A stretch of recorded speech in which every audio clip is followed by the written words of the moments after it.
가장 오래 본 종목은 바이오 종목이 하나가 있고요. 트리온이 그 정도 됐나요? 한미약품 이런 건가? 아닙니다. 말씀 안 해주시려고 그런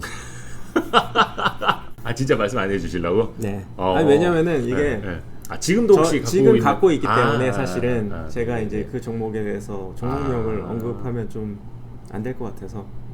그러니까 결론은 그거 아니에요. 르네상스 사모펀드 가입해서 봐라. 뭐 그렇게 될 수도 있겠고요. 1억만 가져오시면 됩니다. 근데 1억만. 이제 바이오 종목이지만 기본적으로 이제 제가 좋아하는 것들이 좀 포함되어 있는 것 같아요. 뭐냐면은 기존 사업에서도 이익을 내고 있고, 그리고 신규로 이제 파이프라인이 됐을 때 어떤 업사이드도 있고, 근데 그 신규 파이프라인이라는 부분이 저는 뭐 약간 가능성이 꽤 높은. 저는 사실 이제 항암제 이런 것들을 되게 안 좋아하거든요. 안 좋아하시나고요? 그러니까 가능성이 좀 떨어진다. 그러니까 제가 이제 바이오 종목 중에서 가장 조심하는 거는 항암제를 개발하는데 그게 파이프라인도 하나 두 개밖에 없다라고 하면 저는 되게 조심을 하는 편이에요. 왜냐면은 기존 사업도 없기 때문에 계속해서 이제 돈을 소진하면서 갈 수밖에 없는 부분이 있고요. 또 한 가지는 항암제라는 부분이 이제 뭐 아니면 도인 경우가 되게 많습니다. 뭐 투자자분들도 그 지점 많이들 아실 거예요. 근데 이제 대부분 내가 갖고 있는 건 백도는 안 나오겠지. 그만큼 이제 또 위험성도 있는 거니까. 저도 항상 그런 분들한테는 포트 비중에서 10% 넘지 않게 바이오 사시더라도 정도면 뭐 괜찮죠. 잃어도 상관없을, 잃어도 내 인생에 문제가 없을 정도의 자금만 투자하시라고 저 항상 그 얘기합니다. 그 지난 3월에는 어떻게 견디셨어요? 제가 할 수 있는 건 사실은 그러니까 두 가지가 되겠죠. 덜 하락해서 뭔가 더 하락한 걸 산다, 한 가지 케이스가 있을 것 같고요. 또 한 가지 케이스는 펀더멘털이 더 악화될 걸로 보이는 것들을 지금이라도, 그러니까 눈물 겹지만 이걸 팔고 빨리 좋아질 수 있을 만한 걸 사자. 왜냐면은 가치 투자자들이 가장 가슴 아플 때가 언제냐면은 중소형주들이 사실 이제 그 초기에는 잘 버텨줍니다. 근데 마지막에 우르르. 수급적으로 이제 못 받쳐주면서 우르르 깨지는 경우가 많거든요. 근데 이걸 우르르 깨진 다음에 회복 구간에서는 오히려 성장주들이 더 빨리 반등하는 경우가 굉장히 좀 많습니다. 그러니까 가치주보다는. 왜냐하면 사람들이 사면은 성장주부터 먼저 살 가능성이 높죠.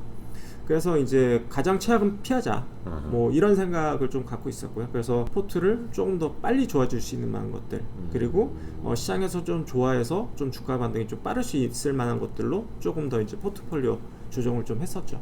사실 이런 난세가 오면은 영웅들이 나오기 마련이거든요. 그러니까 이때 투자를 해서 엄청 대박을 냈다. 뭐 이런 것들이 이제 무용담이 나오게 되었는데, 상처 입은 얘기는 많지만 그 무용담이 이번에는 의외로 없더라고요. 많지 않습니다. 왜냐면은 3월에 시작한 사람이라면 큰 돈을 벌었을 텐데 이미 다 그 전부터 있다가 반토막 나서 이제 다시 회복. 사실 이런 부분은 뭐 초기에도 말씀드렸지만 아무도 경험해 보지 못한 장이었다 보니 이걸 미리 대응하기가 되게 어렵고요. 심지어는 그 3월 마지막에 숏을 친 경우도 되게 많았습니다, 사실. 3월 셋째 주에.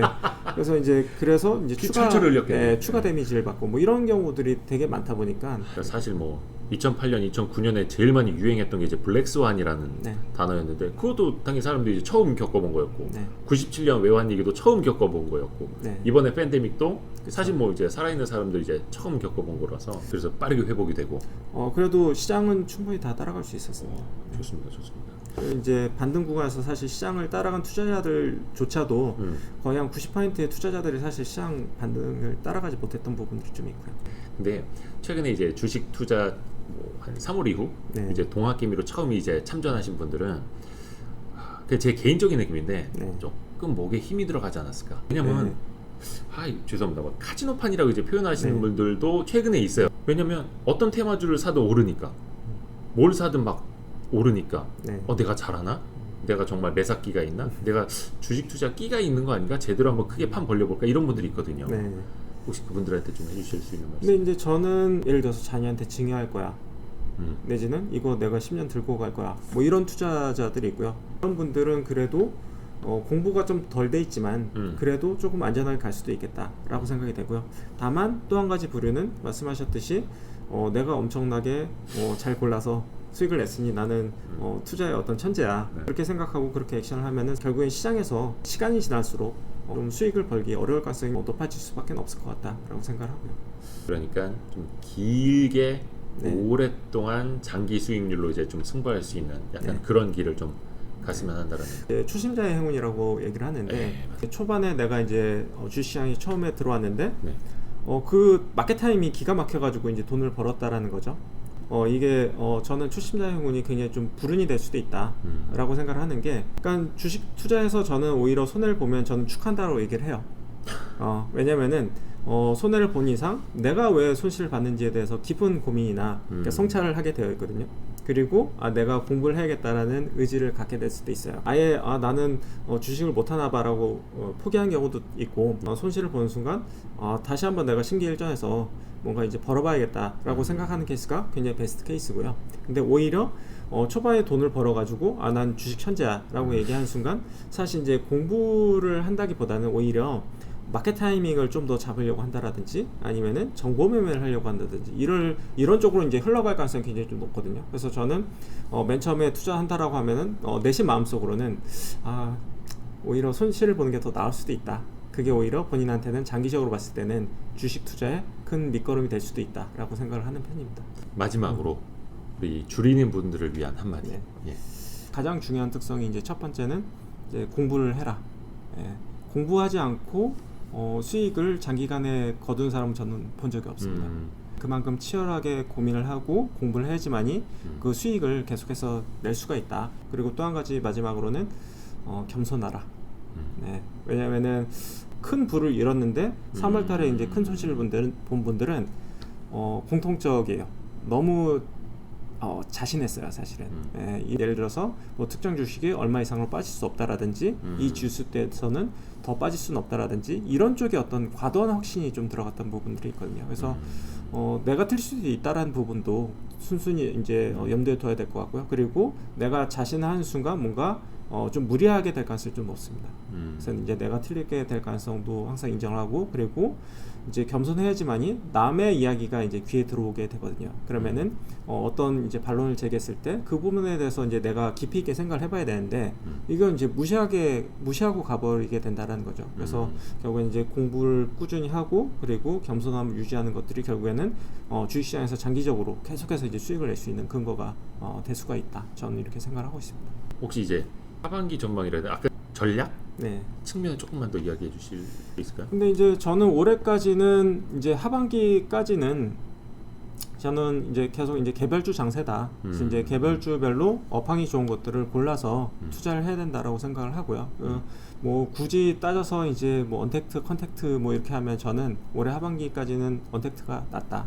컨택트 같은 경우에는 개선 가능성이 크게 보이지 않거나 혹은 약간 산업 자체가 이제 성숙을 해서 추가적으로 좋아지기 힘든 부분들이 약간 두 가지 겹쳐 있는 것 같거든요.